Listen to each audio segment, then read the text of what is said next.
நினைக்காத நேரம் கிடையாது.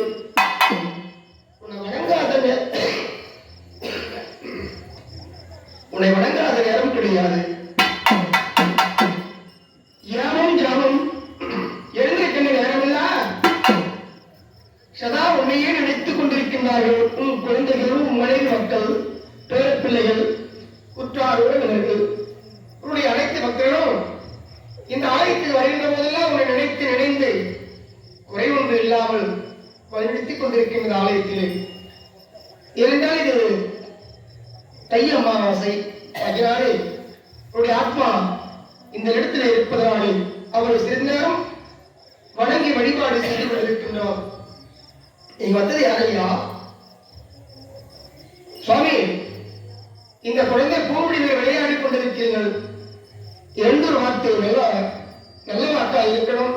விளையாடி நல்ல மாதிரி இந்த குழந்தைகளுடைய பக்கத்துணை இருந்து வழிநடத்தி காப்பாற்ற வேண்டும். அப்படி வாக்கிட்டா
சுவாமி, இந்த குழந்தை முடிவில் வந்தது யாரு? கோவிந்த போட்டு